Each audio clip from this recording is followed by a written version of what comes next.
Михаил Мове. Спасибо за полезное интервью. Светы Лохматовой. Вчера я опубликовал.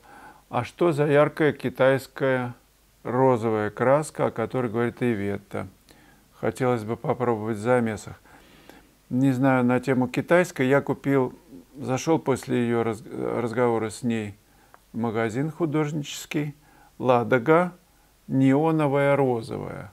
Мне она очень понравилась. Вероятно, об этой, может быть, она другую какую-то купила, но в замесах с белилами, вот то, о чем она говорит, это очень элегантно получается. Элегантные цвета такие тонкие. ОД Арт. Не так давно смотрю вас, Вячеслав, и, если честно, сначала мне такая живопись казалась излишне лохматой, что ли, а теперь так нравится и вдохновляет. Спасибо, что делитесь вашими творениями. Спасибо вам. Ну вот видите, как вкусы меняются. Я помню, был совсем юным, и в журнале «Огонек» смотрел на работы Шилова. И мне казались они такими прям вообще. А потом изменилось отношение. И вот. Живопись, на мой взгляд, это абсолютное отражение нашего внутреннего мира. Ну, кто будет спорить? Это влияет даже на цветовую гамму и на светлые живописи или темные. Я помню, что вначале мне нравилось и преобладали темные цвета в моих работах. И мне как-то обращали внимание мои друзья на это. А мне казалось, что нормально, ничего не понимают они вообще. Ну, Врубеля, посмотри, какие темные, все такое, ух. А потом палитра изменилась в сторону светлого, потому что внутреннее состояние изменилось. Ну вот это все такое в движении. Все. Сначала кинза не нравилась, а потом сильно понравилось. Или там что, сельдерей. Фирен Арт. Хочу к вам на мастер-класс, но живу в Европе. И что, вот сейчас Раушан из Европы, из Швейцарии прилетала в Петербург на класс. Из Канады ко мне прилетали в Армению на класс. Но в Европе будет класс в начале июля, со 2 по 7 июля в Провансе. Так что вы пишите мне, записывайтесь. Я еще не делал объявление об этом классе, но вот сейчас об этом говорю. Места сильно ограничены, уже арендован хутор с прекрасными отелями аутентичными, прямо в лавандовых полях. Мы там уже останавливались, очень классно, кормят, и рядом поля, и все это практически в пешей доступности, но мы на машинах там будем как-то разъезжать окрест. Так что присоединяйтесь, все, кто желает, пишите заявки. Татьяна Домодедова, вместе вы все отличная компания, место шикарное, у Иветы платье потрясающе красивое. Да на такой фигурке. Слава, хотелось бы спросить, вот Джину Бато видели? Очень симпатичная девушка. А вашу почему не видно с вами? Ну, она не художник, со мной видно на выставках, бывает на открытиях. Вы можете полистать в плейлисте. Мои выставки, по-моему, называются. Или выставки художников. Ну, там найдете. Картина вот за мной висит. Это Юля. Скоро, через месяц ровно, будет открытие моей персональной выставки в городе Лобня, в галерее. И это недалеко совсем от Москвы.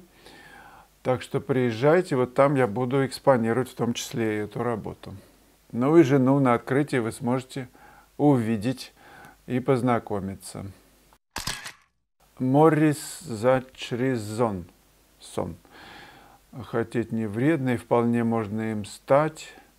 Но вот зарабатывать, художникам имеется в виду, зарабатывать на этом отдельная наука. Это правда.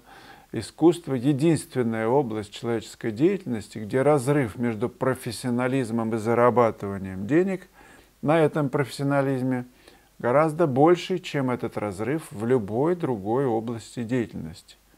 В любой области заработок почти напрямую привязан к профессии, а в искусстве нет. Поэтому утверждение «очень хочу стать художником» надо дополнить вот этим вопросом. А ты хорошо подумал? Это правда.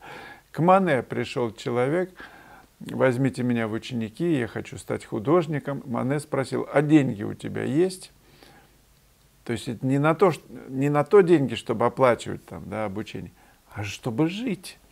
То есть он прямым этим вопросом показал, что это опасная работа, в смысле заработка, может не быть просто десятилетия, годы напролет. Так что, ну да, это сложно. И признание обычно приходит вообще много позже жизни. Рембрандт умер в нищете. А почему приходит признание потом? Что скажете? Может, маркетинг просто далеко за пределы жизни выходит? Не успевает маркетинг срабатывать, чтобы распознали качество живописи, пока художник еще жив. А когда уже он поменял миры, то каждая работа становится на вес золота, других же он уже не напишет. Все. Поэтому резко дорожает все. Ник такой. Я говорю всем начинающим, что любая их работа будет лучше, чем белый лист. Ну, не знаю, а может быть, если на листе какое-нибудь слово написать неприличное, то лучше бы и не писал бы. В баночке, например, какой-то художник нагадил, и, понимаешь ли, это стало произведением искусства.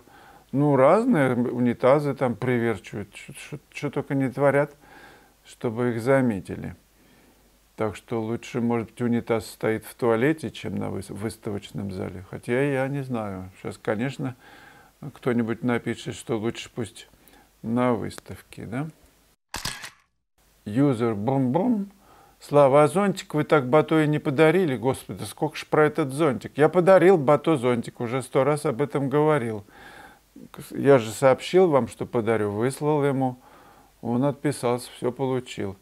Потом, правда, сказал, что, как-то при встрече, что он целый год, эта посылка моя лежала у него где-то в углу, потом он, что это такое? Зонтик, который Слава прислал. Но я пока его не видел с этим зонтиком. Он как-то и без него, по-моему, хорошо пишет. В Санкт-Петербурге я писал картины, работа 50×80 холсты. Как я их привез сюда, об этом следующий ролик. Я в нем до стрижки позавчера снимал. Друзья, я хочу вас познакомить с новым методом упаковки работ. Я сейчас буду в обратном порядке все разбирать. Из Санкт-Петербурга я писал на больших холстах, больших 50×70, да. И там докупился. Не было возможности, в магазине не было железных каких-то там вот этих зажимов. И подруга Лена Ушакова, Лариса, принесла мне такие вот штучечки. Такие. Собственно, есть профиль. Так можете представить себе профиль длинный, уголок деревянный, который напилен на такие кусочки. И я проверил в поездке. Вот сейчас упаковал, так работал. Вот они, смотрите эти штучки. Вот они. Со всех сторон. И они стоят на месте. Я думал, что они провалятся. Я сейчас разберу, и вы увидите, как это все просто сделано. Потом все, видите, замотано обычной пищевой пленкой. Смотрите, прежде чем заматывать, не пожалейте вот этой тонкой малярной лентой. Просто я заклеил в этом направлении и в этом направлении, да? И все, она держится, а потом легко обматывать пищевой пленкой. Сейчас я разбираю, да? И вот вы увидите, что все хорошо. Так можно переводить. И не только холсты на подрамнике, но и, естественно, холсты на картоне. Так, что-то тут долго все это. Ладно, я вот так обрежу.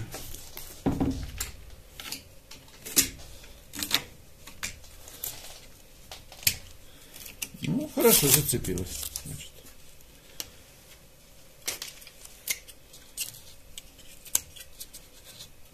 Вот. Ну да. Все, смотрите, вынимаю работу. И это написано «Работа в Петербурге». Я вам подробно потом расскажу. Вот смотри, покажу их. Вот они, эти уголочки. Вот они стоят по углам. Никуда они не уехали, хотя были просто поставлены. А если работа прописана маслом целиком, у меня края как-то не прописаны, только они вообще будут держаться. Потом их возьмете и немножечко подкрасите нужной краской, и все. Так вот, смотрите, еще таким же способом эти уголочки под холст на картоне. Видите, там зазор есть. И все, ничего не касается. Все они на местах. Так что попробуйте такой способ для перевозки мокрых работ. Друзья, напомню, что в преддверии весеннего праздника в моей онлайн-школе живописи скидка в 50% на все уроки, включая курсы. Заходите по ссылке в правом углу на сайт и выбирайте то, что вам приглянется. К каждому уроку и курсу есть видеоанонсы. Все там подробно изложено, чтобы вам сделать правильный выбор.